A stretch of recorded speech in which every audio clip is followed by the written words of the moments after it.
제가 준비한 내용의 제목은 장자권 복귀 섭리입니다. 여기에 대해서 많은 식구님들이 어느 정도는 이해하고 계실 거라고 생각합니다.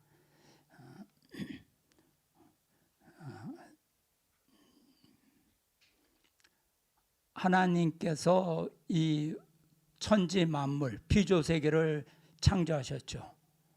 하나님께서 창조하셨기 때문에 피조세계의 주인은 하나님입니다.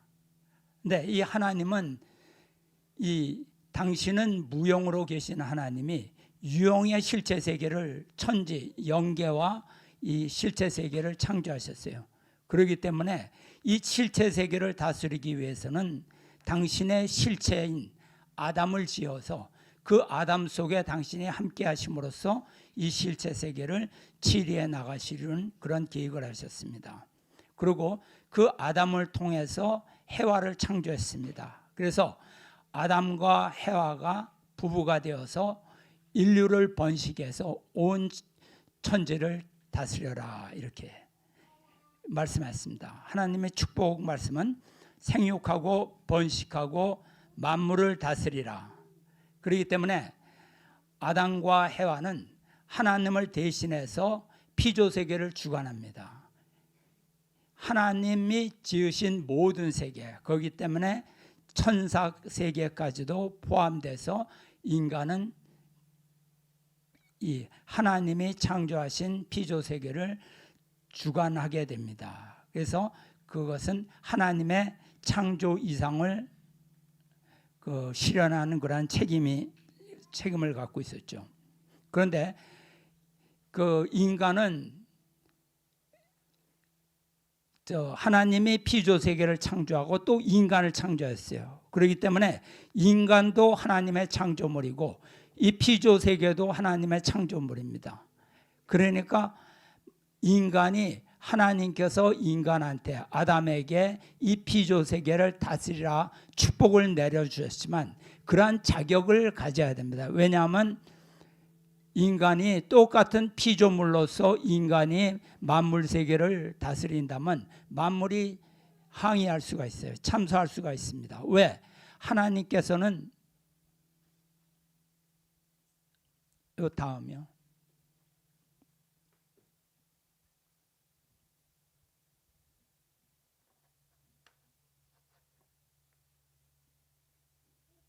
네.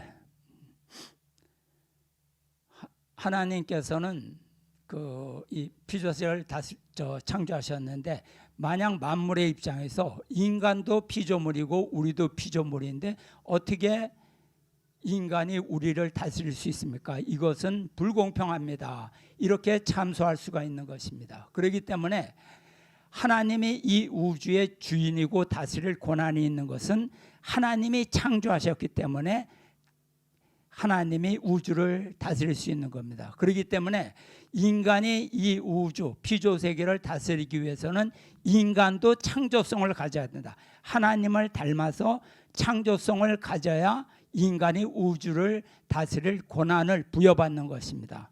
그렇기 때문에 하나님께서는 인간에게 그 계명을 주셨어요. 선악과를 따먹지 말라. 이것은 뭐냐면 모든 만물은 다 하나님께서 완전하게 창조하셨지만 인간에 대해서는 그 인간 창조의 과업에 인간 자신도 같이 참여함으로써 인간도 하나님의 창조성을 닮아 창조성을 가지게 되는 거죠. 그러니까 인간에게는 자기 창조에 그런 책임이 부여된 것입니다. 그래서 하나님께서는 선악과를 따먹지 말라. 그리고 이런 말씀을 주셨으니 하나님의 말씀을 중심 삼고 하나님의 창조성을 닮아야 됩니다. 그것은 뭐냐면 하나님의 창조성을 닮음으로써 피조세계를 다스릴 권한을 부여받게 되는 것입니다. 여기에서 천사 누시엘이 해와를 유혹하죠. 그래서 해와는 누시엘의 꼬임에 빠져서 선악과를 따먹고 타락합니다. 그런데 이 타락한 해와는 자기만 타락하는 것이 아니라 사탄의 뜻에 따라서 사탄의 대신자가 돼서 아담마저 타락으로 끌어들이게 됩니다. 그렇기 때문에 하나님이 창조하신 남자와 여자 아담과 해와가 둘 다 모두 타락하게 됩니다. 사실 해와만 타락했다 그러면 구원은 어려운 것이 아닙니다. 왜냐하면 하나님께서 아담을 통해서 해와를 창조하셨기 때문에 아담이 타락하지 않았으면 하나님은 타락한 해와는 버리고 새로운 해와를 아담을 통해서 다시 창조하실 수가 있는 것입니다. 그런데 문제는 뭐냐면 하나님의 실체인 아담이 타락했다는 것이죠. 이게 문제가 심각한 거죠. 그래서 인간 조상에게 이렇게 아담 해와에게 사탄이 침투하게 됩니다. 그리고 인간은 타락해서 사탄의 혈통을 받고 사탄의 사람이 됩니다. 그래서 사탄이 이 세상 왕이 되었다. 그래서 인간은 사탄의 종이 되어서 사탄의 그 지배를 받게 되는 것입니다. 그러니까 문제는 아담이었죠. 아담은 무형의 하나님의 실체로 지음받은 거고 해와는 아담의 배우자, 아담의 아내로 지음받은 것이기 때문에 아담을 통해서 나타난 것이기 때문에 문제는 아담이었습니다. 그래서 구원 섭리를 하나님은 이때서부터 타락한 아담 해와를 두고 구원 섭리를 진행하시는데 하나님은 이 타락한 아담에 대해서 다음이요. 예.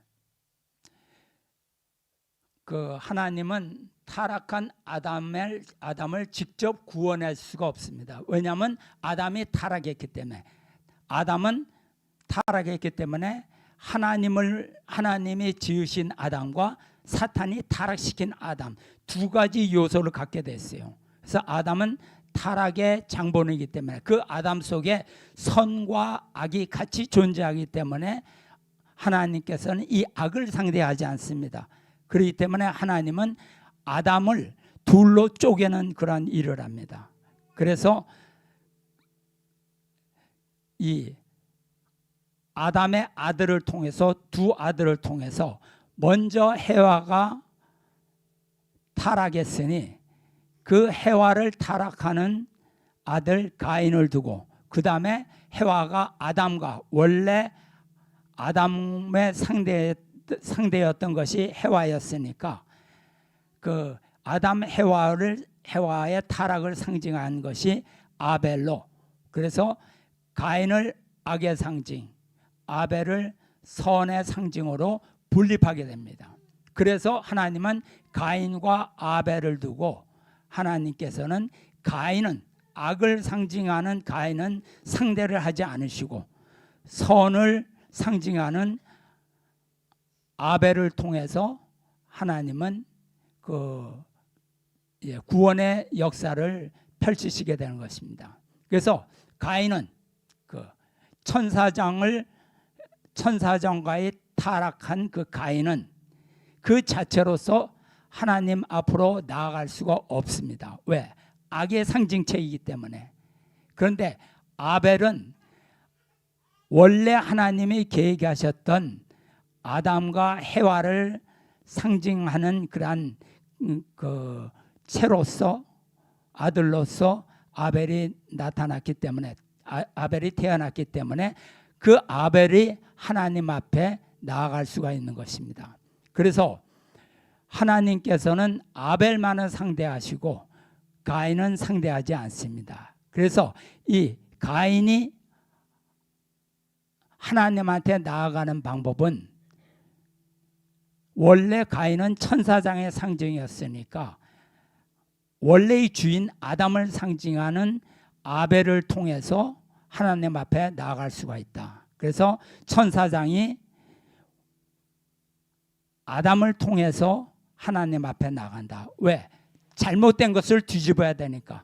천사장이 아담을 굴복시켜서 주관성을 전도시켜 타락했으니까 타락해서 주관성을 전도했으니까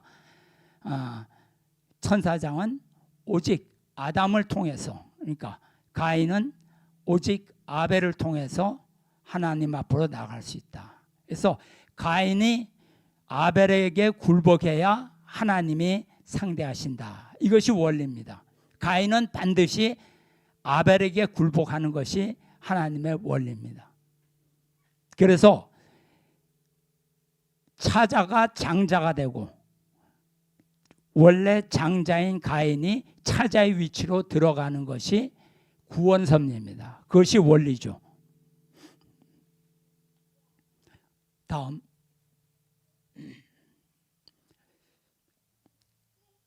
하나님께서는 가인과 아벨에게 제물을 드리라고 말씀하셨습니다. 이것은 창세기 4장 3절에서 7절까지 나와 있는데요. 한번 읽어보겠습니다. 가인은 땅의 소산으로 제물을 삼아 여호와께 드렸고 아벨은 양의 첫 새끼와 그 기름으로 드렸더니 여호와께서 아벨과 그의 제물은 받으셨으나 가인과 그의 제물은 받지 아니한지라. 가인이 몹시 분해하며 안색이 변하니 여호와께서 가인에게 이르시되 내가 분하여 함은 어찌 된 일이며 안색이 변함은 어찌 됨이냐. 내가 선을 행하면 어찌 낯을 들지 못하겠느냐. 선을 행치 아니하면 죄가 문에 엎드려 있느니라.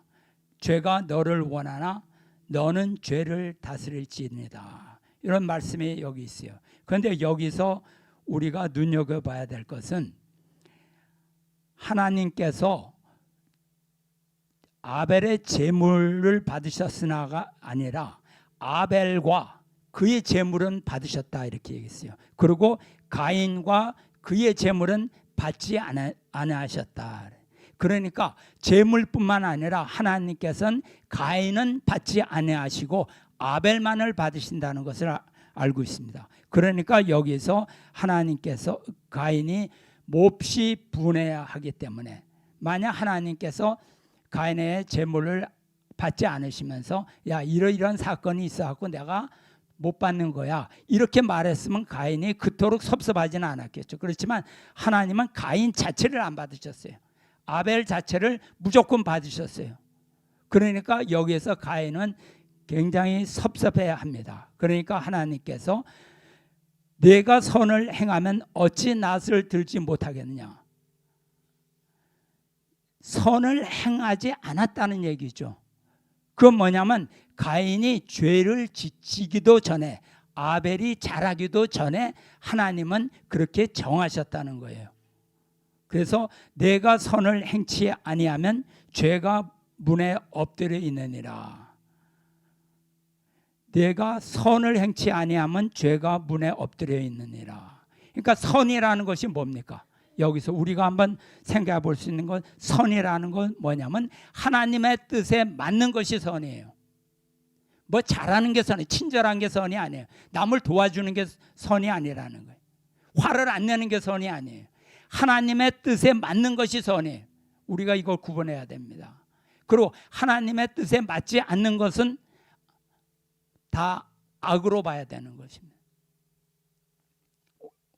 우리가 지금 살면서 선과 악에 대한 구분을 하나님을 두고서 선과 악을 생각하지 않고 내 판단 기준으로 남에게 좋게 하는 것이 선이고 남에게 나쁘게 하면 악이다 이런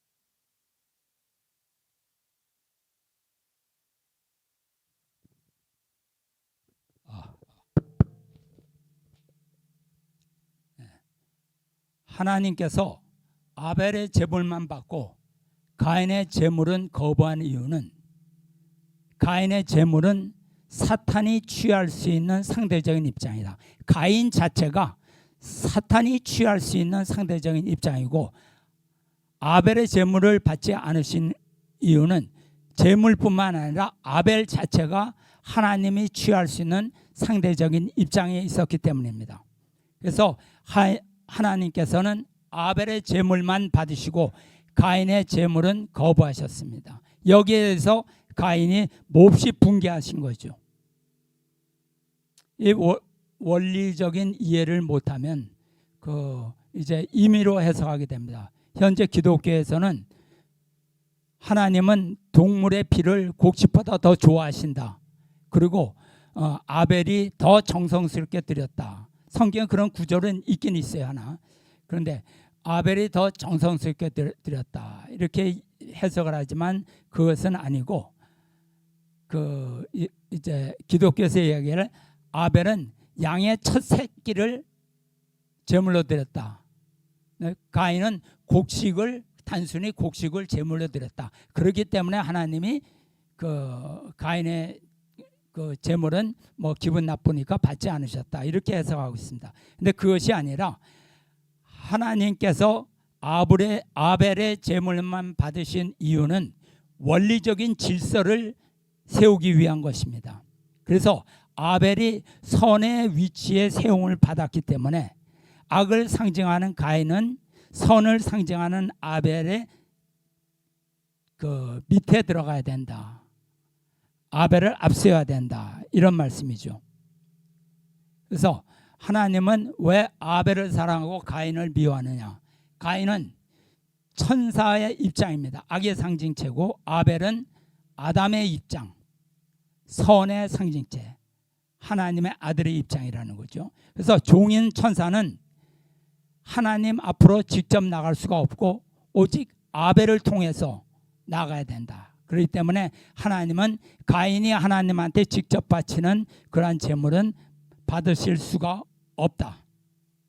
사탄 때문에 이렇게 뒤바뀐 원칙, 그러니까 이 종인 천사장이 하나님의 아들을 섬겨야 하는 입장에도 불구하고 하나님의 아들을 타락시켜서 지배하고 있다.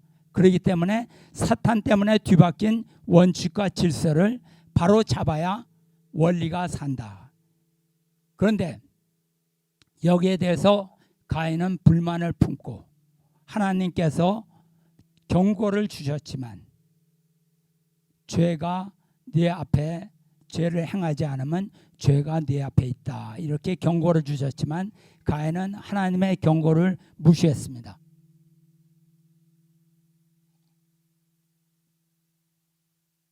그래서 아벨을 들로 데리고 나가서 돌로 쳐 죽였습니다. 이렇기 때문에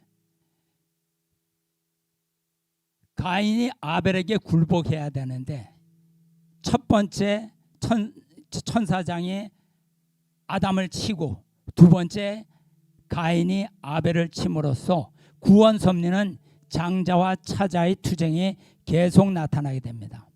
그렇기 때문에 성경 전체를 통해서 나타나는 것이 뭐냐면 원리 하나님께서는 항상 장자보다 차자를 더 사랑하시고 차자만을 선택해 오셨습니다. 그래서 하나님은 차자를 통해서 복귀 섭리를 이끌어 오셨습니다. 다음.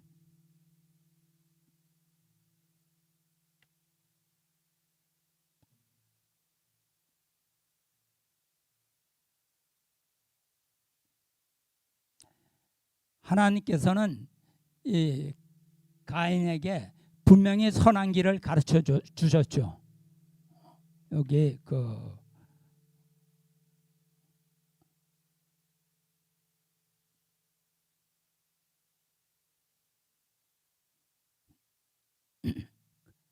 그런데 가인은 하나님의 경고의 말씀을 받아들이지 않았습니다. 그러니까 우리가 분명히 알아야 될 것은 선이라는 것이 뭐냐? 모든 것 수용하고 참고 화합하고 양보하는 것. 이건 세상에서는 선으로 통할 수 있지만 원리에서는 하나님을 믿는 신앙에서는 그것이 아니라 악이 선에게 굴복해야 되는 것입니다. 그래서 올바른 질서를 세워야 되는 것이죠. 원리에선 가인이 아벨에게 애중 굴통을 해야 된다고 이렇게 나와 있습니다. 뭐냐면 가인은 아벨을 사랑하고 그 다음에 아벨을 중보로 세워서 하나님께 나아가고 그 다음에 가인은 아벨에게 굴복하고 아벨을 통해서 모든 것을 해야 한다. 그래서 애중 굴통이라고 합니다. 가인은 하나님의 뜻을 따르지 않고 동생 아벨을 죽였습니다. 그래서 악이 선을 친 그러한 잘못된 역사가 또다시 일어나게 된 거죠. 아담 가정 1대에서 일어났고 가인 아벨 가정 2대에 걸쳐서 일어난 것입니다. 그래서 하나님의 뜻은 뭐냐? 뒤집어진 원리를 바로 세우는 것. 그래서 하나님께서는 이것을 해결하시고자 그 타락한 아담을 다시 구원하시고자 타락한 아담을 선과 악으로 분립시켰죠. 그래서 악이 선에게 선이 악을 굴복시키는 역사를 해오셨습니다. 그래서 이것이 아담 가정에서 가인이 아벨을 통해서 아벨을 섬기는 그런 역사가 일어나야 되는데 가인이 아벨을 죽였기 때문에 하나님의 구원 섭리는 아담 가정에서 이루어지지 않았습니다. 그래서 복귀 섭리 역사에서 가인 아벨의 복귀 섭리는 매우 중요합니다. 그래서 타락한 아담을 다시 찾아 세우기 위한 불가피한 섭리, 즉 아벨이 장자권을 회복하는 것이다. 그것이 아담을 복귀하는 것이다. 그래서 타락으로 죽어버린 아담을 하나님의 실체로 지으셨는데 그 아담이 타락으로 죽어버렸으니 그것을 아담을 다시 살려놓는 것, 이것이 바로 복귀 섭리입니다. 그래서 가인 아벨을 통한 장자권 복귀 섭리가 전개된 것입니다. 그래서 모든 복귀 섭리는 아벨형과 가인형을 세워서 섭리가 진행되었다. 즉 선과 악의 싸움이죠. 하늘편과 사탄편의 싸움이죠. 그래서 여기서 우리가 봐야 될 것은 타락이라는 것은 뭐냐면 첫 번째 해와가 타락했죠. 그 다음에 2대에 가서 가인이 아벨을 살해했습니다. 그리고 아담 그 후손이 악의 후손이 됨으로 말미암아 아담 해와로 인해서 악의 후손이 됨으로 말미암아 사탄이 온 하나님의 지으신 피조 세계의 주인이 되어버렸죠. 그래갖고 타락 세계가 이루어졌습니다. 그렇기 때문에 구원이라는 것은 뭐냐면 우선 가인이 아벨을 죽였기 때문에 거꾸로 가는 섭리니까 장자권을 복귀해야 됩니다. 그 다음에 해와를 복귀해야 됩니다. 해와를 다시 찾아야 됩니다. 그 다음에 그 만왕의 왕 아담이 만왕의 왕으로서 천일국을 창건하는 것이 이 구원 섭리입니다. 그래서 장자권 복귀, 부모권 복귀, 왕권 복귀 이렇게 얘기하는 것이죠. 그래서 아담 가정에서 이루어지지 않은 그 장자권 복귀 섭리는 노아 가정으로 내려갑니다. 그래서 노아 가정은 함과 셈을 통해서 장자권 복귀 섭리가 진행될 예정이었는데 함이 실패했어요. 셈과 함의 관계 이전에 함이 실패했어요. 아버지 노아의 벌거벗은 몸을 부끄러워해가지고 함은 실패했습니다. 그래서 노아의 믿음의 섭리적 조건을 함이 상속받는데 실패했어요. 그래서 저 노아 가정에서는 홍수 심판을 했지만 출발 자체를 해오지 못했습니다. 그러니까 가인 입장에 있던 셈은 복귀 섭리에 참가조차 하지 못했습니다. 그래서 노아 가정을 통한 장자권 복귀 섭리는 이루어지지 않습니다. 그래서 그 다음에 내려온 것이 아브라함 가정을 통한 장자권 복귀 섭리입니다. 그런데 그 아브라함은 이 섭리의 중심 인물로 세움을 받았지만 아브라함은 차자가 아니라 장자예요. 가인편 우상장사 데라의 장자가 아브라함입니다. 그래서 뭐냐면 이 노아 가정에서 셈이 가인 편으로서 아벨과의 관계를 채 하기도 전에 빼앗겨 버렸으니까 하나님도 다시 셈을 다시 찾아옵니다. 왜냐하면 아담 가정에서 아담이 타락시키고 2대에 걸쳐서 가인이 아벨을 쳤기 때문에 하나님도 찾아오는 섭리가 2대에 걸친 함과 셈의 2대에 걸친 그러한 것을, 그러니까 노아 가정에서 함과 셈 2대에 걸친 섭리가 아브라함 가정에서 하나님은 사탄이 사랑하는 아브라함을 뺏어오는 섭리랍니다. 그래서 복귀 섭리는 그런데 이 아브라함은 상징 헌재에 실패를 하게 되죠. 그래서 아담, 노아, 아브라함 3대에 걸친 섭리가 3대에 걸친 섭리가 이루어지지 않게 됩니다. 그런데 이 아브라함 가정은 3차이기 때문에 반드시 승리해야 되기 때문에 이 아브라함 가정에서 아브라함이 실패했지만 그 아들 이삭을 통해서 섭리하게 됩니다. 왜냐하면 아담이 타락하고 사탄이 또 2대에 걸쳐서 침투했기 때문에 하나님도 이 아브라함이 실패했지만 2대에 걸쳐서 하나님도 역사할 수 있는 조건이 있기 때문입니다. 그래서 이삭을 통해서 실패하지 않은 것과 같은 조건을 세우게 됩니다. 그래서 하나님께서 상징 헌재에 실패한 아브라함에게 아들 이삭을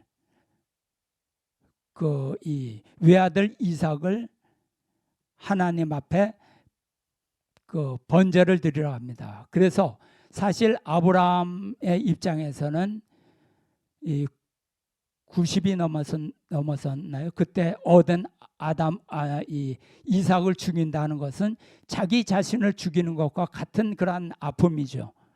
그렇지만 아브라함은 내가 하나님의 뜻입니까? 아무리 사랑하고 차라리 내가 죽인 게 더 낫겠지만 하나님의 명령이니까 내 외아들 이삭을 죽이겠습니다. 자기가 죽는 심정으로 이삭을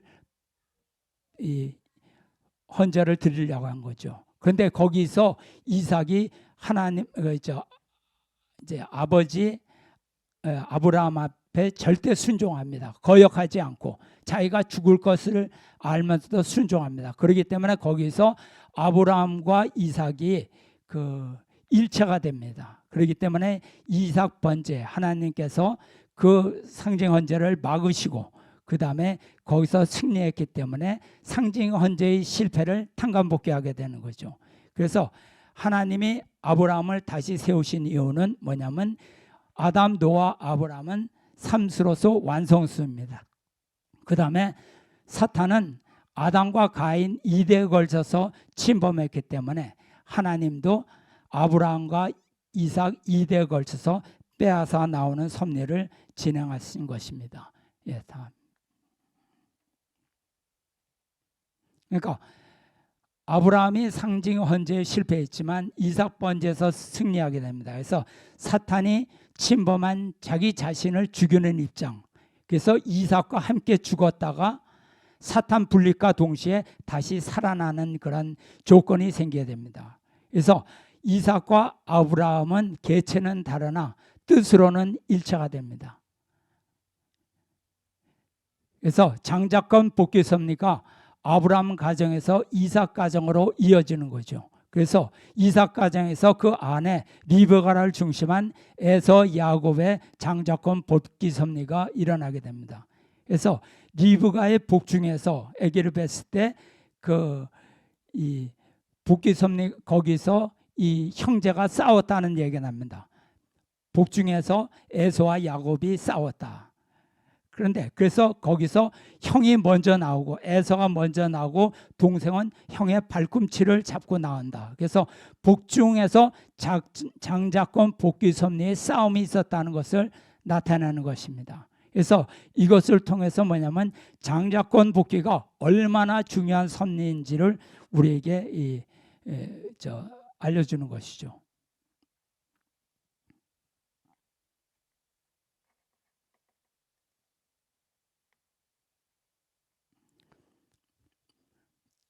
여기서 이제 야곱, 그다음에 요셉, 그다음에 이제 유다로 내려옵니다. 그래서 그러니까 이 야곱의 아들 중에 유다는 넷째 아들로 야곱에게서 장자권을 부여받았습니다.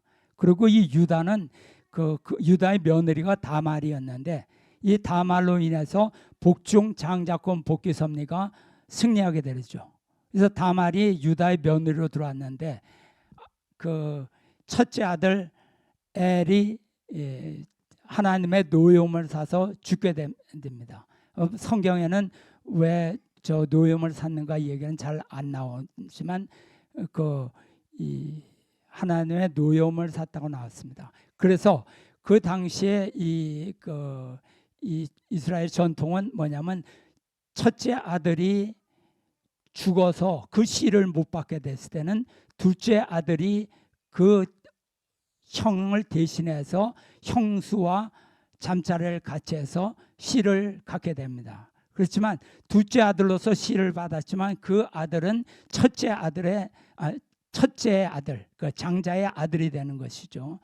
그래서 오난을 맞았는데 오난 역시 하나님한테 죄를 지어서 하나님 성경에서는 악하다고 나와 있어요. 왜냐? 이 둘째 아들 오난이 이 첫째 그러니까 형수와 다말과 관계를 해서 아들을 낳아도 그것은 나와는 아무런 관계가 없는 것이다. 그래서 거기에서 이제 이 부부 관계를 제대로 하지 않습니다. 그래서 하나님은 그걸 보고 뭐냐면 악하다고 얘기했어요. 악하다. 하나님의 씨를 연결해야 되는데 그것을 거부했기 때문에 악하다 해서 죽였습니다. 그리고 셋째가 셀라라는 아들인데 유다는 이 셀라 맞아 죽을까봐 이제 다말에게 셀라 셋째 아들을 주질 않죠. 그러니까 다말이 어떻게 해서든지 자기는 이 하나님의 축복받은 그러한 혈통을 이어야 되는데 그것을 못하니까 다말이 창녀로 변장을 해갖고 유다의 씨를 받게 됩니다.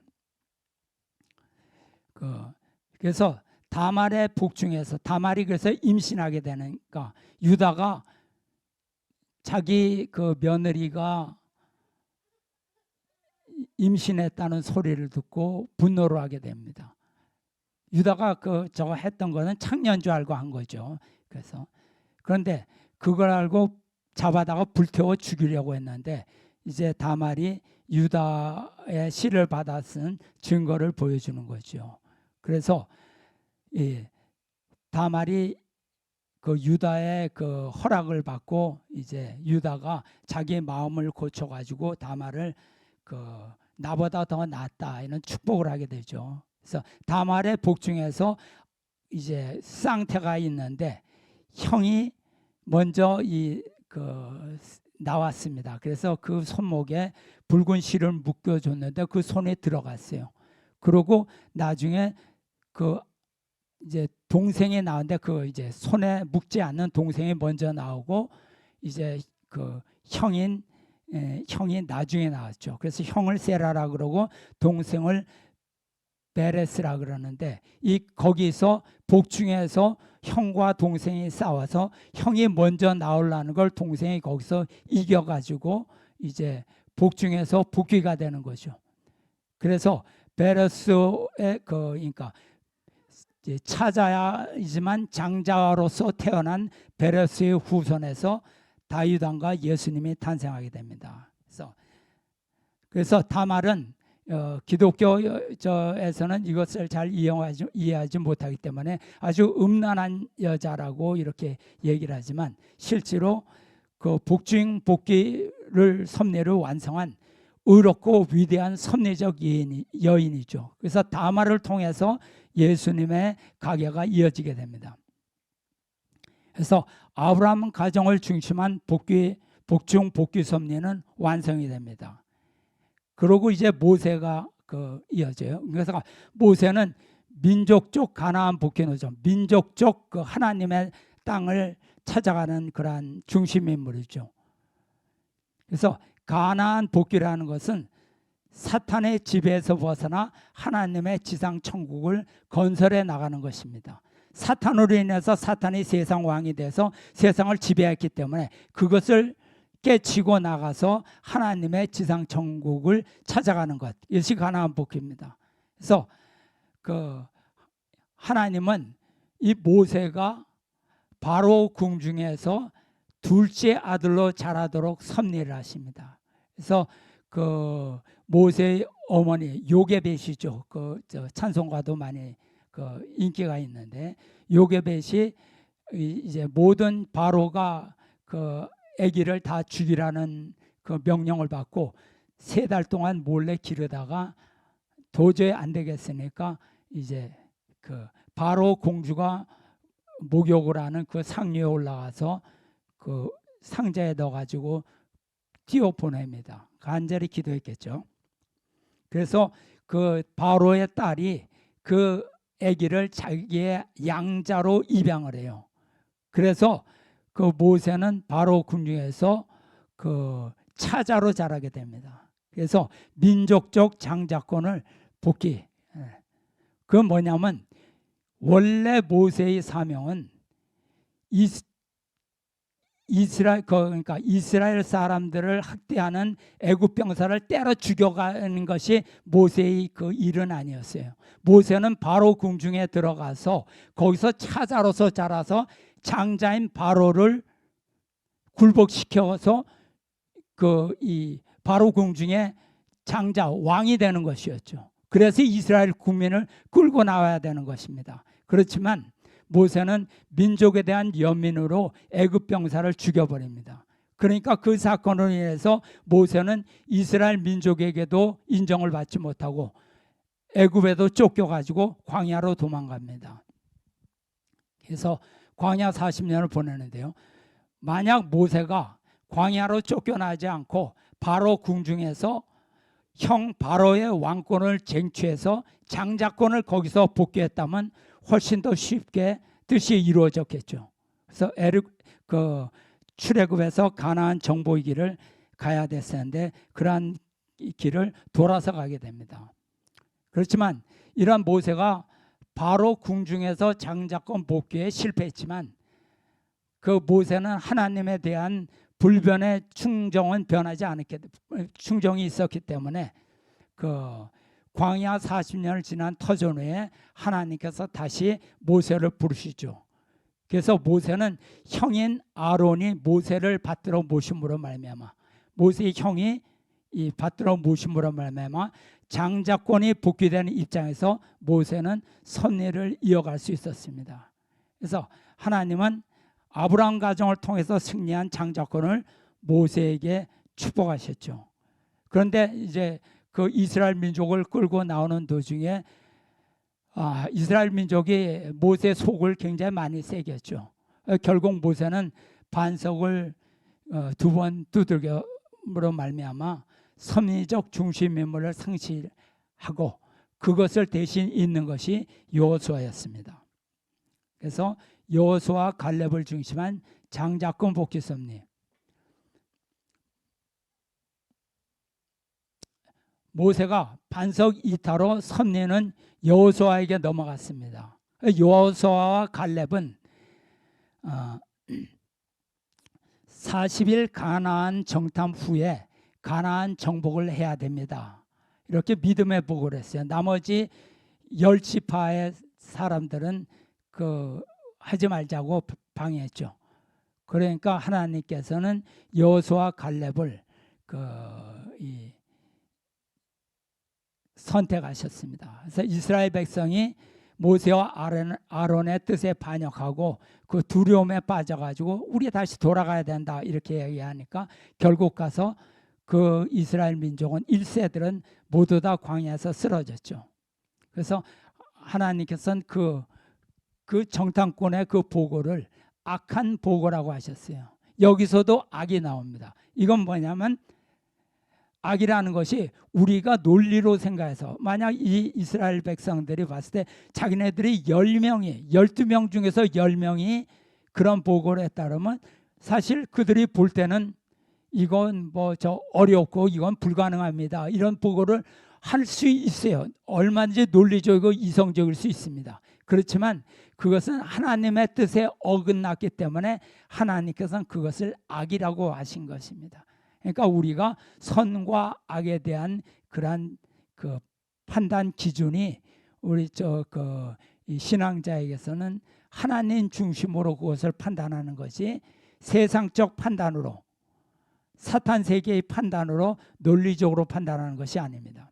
그래서 여호수아는 장자권 복귀 섭리의 중심 인물이고 그 여호수아에 대한 가인 입장은 갈렙이었습니다. 그는 유다 지파 사람인데 그러니까 실제로 형제는 아니지만 그 가인 입장에 세워졌습니다. 그래서 여호수아 갈렙은 장자권 복귀 섭리를 세운 터전 후에 가나안을 정복했죠.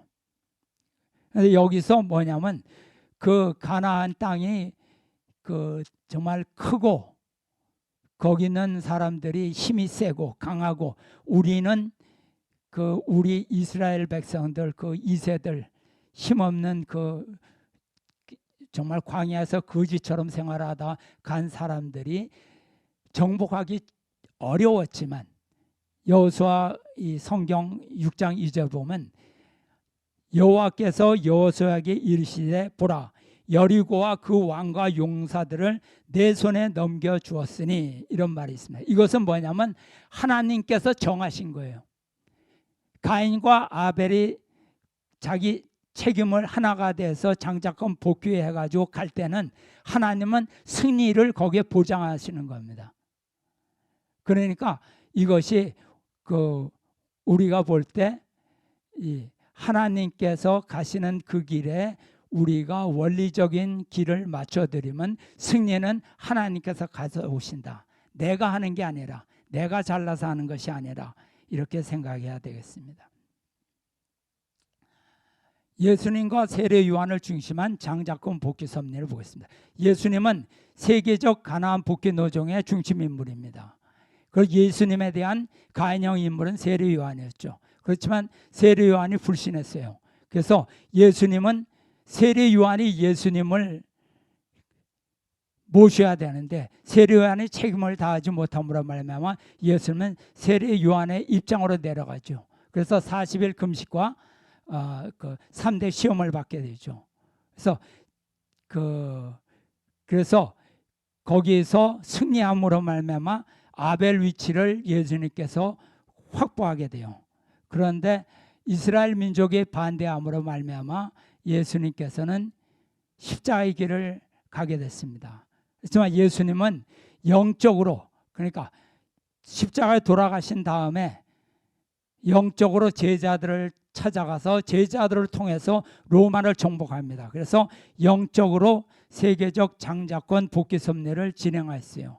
그래서 제자를 통해서 로마를 정복함으로써 비로소 세계적 장자권 복귀 섭리를 승리했다는 조건을 영적으로 세우셨습니다. 그 다음에 참 아버님과 김일성을 중심한 장자권 복귀 섭리. 참 아버님께서는 천주적 가나안 복귀 섭리 노정의 중심 인물이시죠. 그래서 참 아버님께서는 장자권 복귀 섭리를 승리하셨어요. 그래서 세계적 가인형인 고르바초프를 만나서 자연 굴복을 시켰습니다. 그러니까 그때 이제 아버님의 작전은 중국에 막대한 투자를 하고 그 다음에 소련에 막대한 투자를 하고 이렇게 하셨어요. 그러니까 김일성 보니까 아니 저 이제 항의를 하는 거예요. 아버님한테 당신은 어째 같은 조선 사람이면서 그 소련과 이 중국에만 투자하고 우리 민족은 돌보지 않느냐. 그러니까 아버님께서 하신 말이 투자하게 해달라고 해야 투자할 거 아니냐.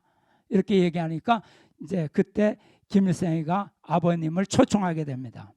그래서 6,000년 만에 그 진정한 천주적 아벨과 가인이 하나가 됐어요. 거기서 김일성과 참 아버님께서 하나가 되시죠. 그래서 참 아버님은 천주적 아벨과 천주적 가인의 장자권 복귀 섭리에서 승리하는 조건을 세우셨습니다. 이거 원리 전체가 막 나오니까 좀 바쁩니다. 그리고 많이 비약도 많이 되는데 이해해 주시기 바랍니다. 그 다음에 형제님과 국제님을 통한 장자권 복귀 섭리. 이것은 세상에 모르는 거죠. 가정연합에도 모르고 곽그룹에도 모르고 참 아버님의 천주적 장자권 복귀 섭리를 계승하신 분은 대신자 상속자 후계자인 문형진 이대왕님입니다. 거의 여기 잠깐 보시죠. 우리가 여기서 하나 좀 유심히 봐야 될 게 있습니다. 영상을 우선 좀 보여주시죠.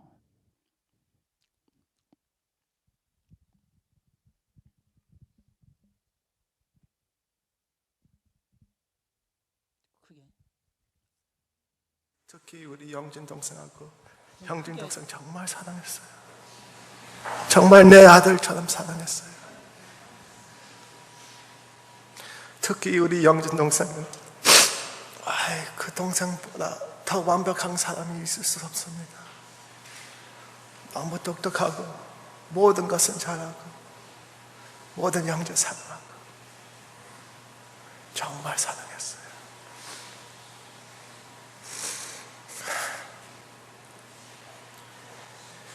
그렇지만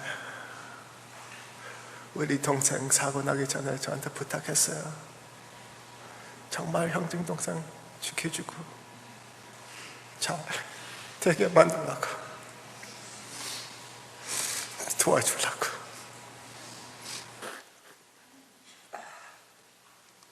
그 약속 지킬 수 있으니까 정말 감사해요.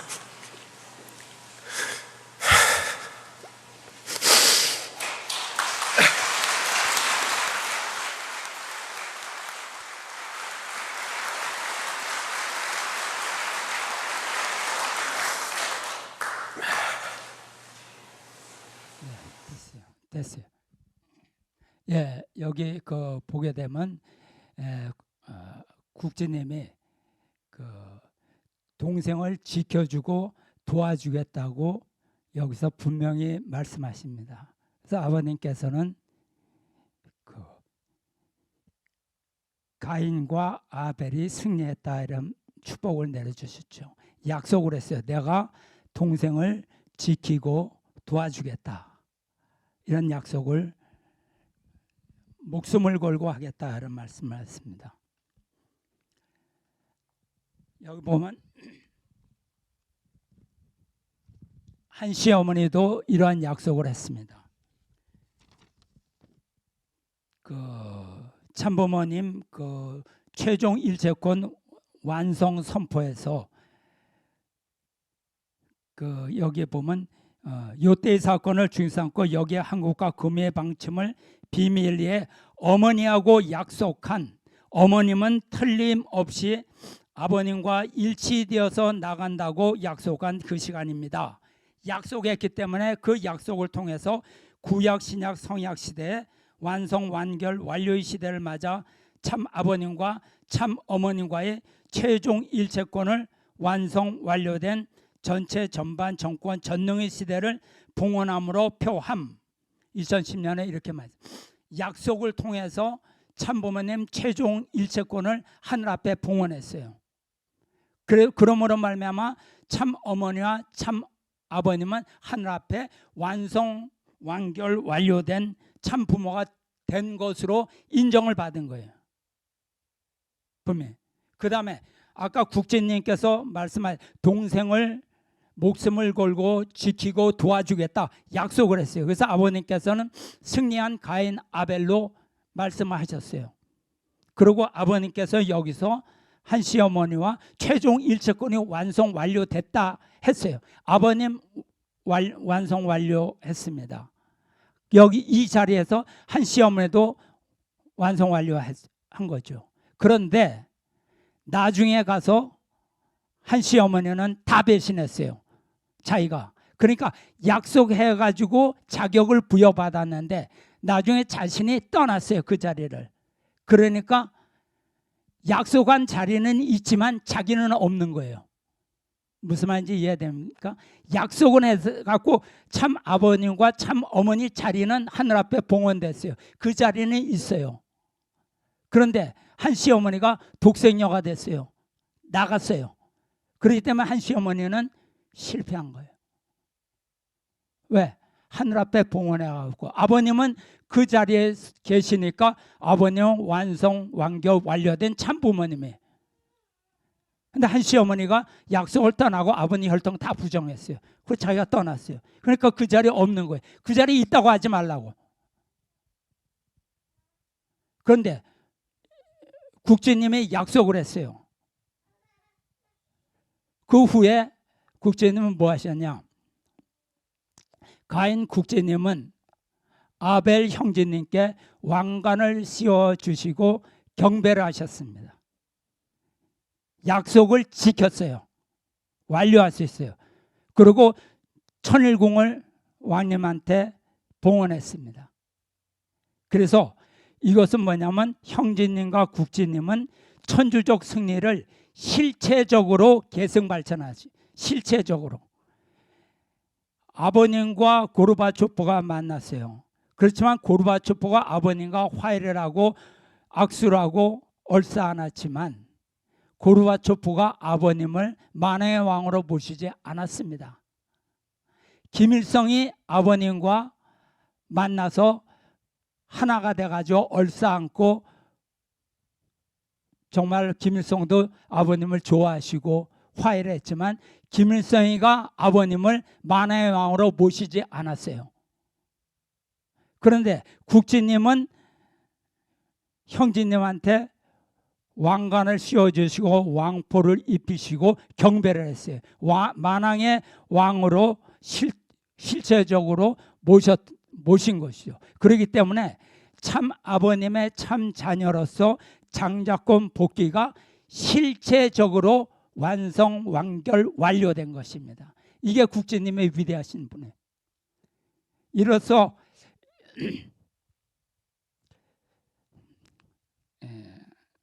6,000년 동안 이어온 가인 아벨의 싸움이 종결된 거예요. 이것은 아버님 앞에 최고의 효입니다. 그래서 참 아버님은 3차 아담의 사명을 완성, 완결, 완료했습니다. 이게 왜? 아버님께서는 참부모님 최종 일체권 완성을 선포를 해갖고 올려드렸어요. 아버님은 참 아버님의 위치에 있어요. 한 시어머니가 떠났지만 나중에 그 자리에 강현실 참 어머니가 오심으로 말미암아 실체적으로 이루어졌습니다. 이거를 부정하는 사람이 있어요. 나중에 뭐 한 시어머니가 다시 오면 뭐 그 자리에 다시 들어갈 것이. 에휴, 그게 말이나 됩니까? 이게 뭐 애들 장난이? 하늘의 섭리가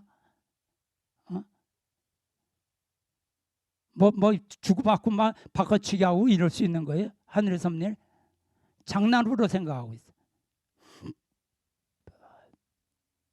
그래서 완결됐습니다. 그 다음에 가인 아벨. 가인이 아벨을 죽였므로 말미암아 엇그러졌던 것을 국진님이 실체적으로 완전히 다 복귀해 놓으셨어요. 그리고 천일국을 향해서 지금 실제 천일국을 향해서 만왕의 왕으로 모신 아버님을 성령으로 모시고 실제 천일국을 향해서 나가는 것입니다. 그렇기 때문에 그것이 뭐냐? 부모권 복귀, 왕권 복귀, 장자권 복귀, 부모권 복귀, 왕권 복귀가 다 이루어진 것입니다. 어떤 사람은 아버님 재림 메시아로 오셨다고 하는데 뭐가 달라졌어? 뭐가 달라졌어? 이렇게 말하는 사람인데 그것은 하나님의 섭리로 다 이루었기 때문에 앞으로 아버님의 말씀하신 지상 천국 천일국은 반드시 이루어지게 되어 있습니다. 인간 책임 부담은 있죠.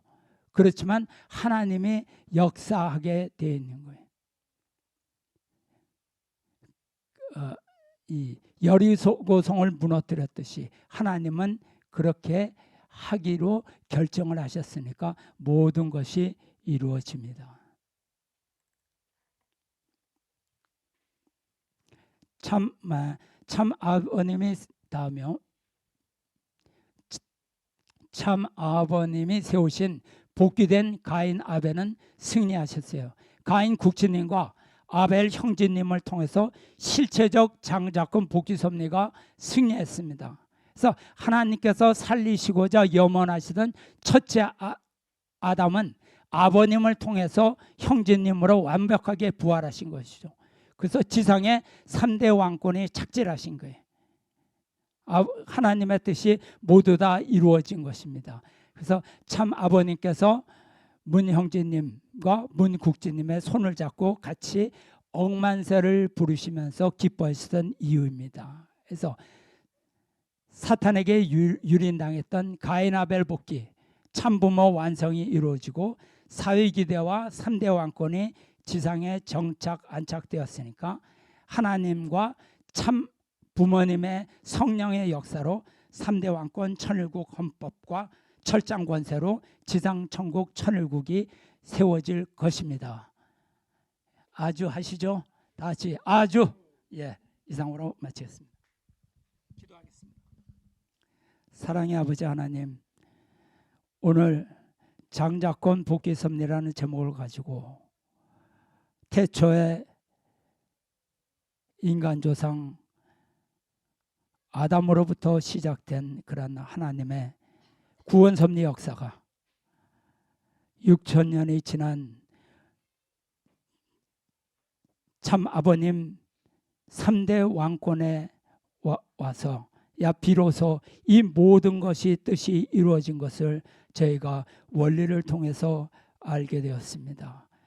정말로 원리 전후편을 통하여 하나님께서 가르쳐 주신 그런 모든 내용과 성경 창세기부터 요한계시록을 통해서 말씀하신 그런 내용이 이제서야 이루어지는 이러한 엄청난 시간을 저희들은 미비해서 그러한 벅찬 큰 감동을 느끼지도 못하고 그저 그럴까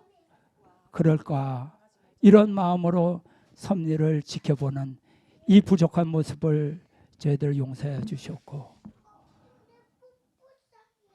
말씀을 통해서 제가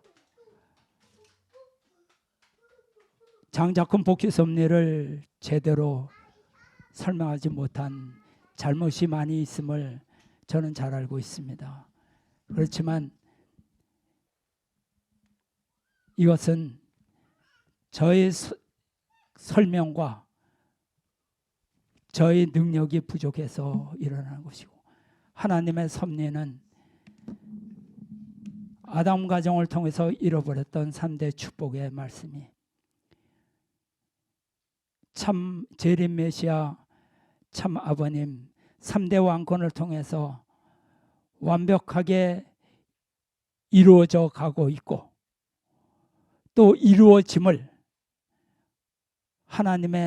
하나님과 참 아버님의 성령의 역사로 이 모든 것이 이루어짐을 굳게 믿고 알고 있사오니 그 모든 뜻이 속히 이루어지기를 간절히 바라고 원합니다. 섭리 역사를 진행하는 동안 수많은 사람들이 섭리 역사에 참가했지만 그들이 하나님의 섭리를 하나님의 눈으로 보지 않고 인간적 눈으로 보고 인간적 눈으로 해석하고 인간적 눈으로 체득함으로 말미암아 자기 임의대로 해석하여서 섭리에서 떨어져 나간 사람이 얼마나 많이 있겠습니까? 너무나 감사한 것은 저희들이 이렇게 부족함에도 불구하고 하나님께서 저희를 끝끝내 붙잡아 주셔서 저희들을 외롭고 가난하지만 부족하지만 이런 중심과 저희들을 꽁꽁 묶어 주셔서 이 자리까지 이끌어 오셨으니 이 은혜를 감사드렸고 저희들이 앞으로 남은 인생도 저희들이 중심과 연결된 이 끈을 놓지 않고 저희들 능력이 부족하고 저희들 믿음이 부족하고 가진 것도 없고 아는 것도 없고 오히려 저희들이 옆에 있다는 것이 하늘 앞에 짐이 되는 것을 저희들이 알고 있지만 너무나 죄송하지만 그래도 이 자리를 끝까지 지켜나갈 수 있도록 저희들을 인도하여 주셨고 붙잡아 주셨기를 간절히 바랐고 원할 때 감사드리며 축복 주신 가정 권영필 모르타 육고 가정의 이름으로 보고 아뢰었사옵나이다. 아주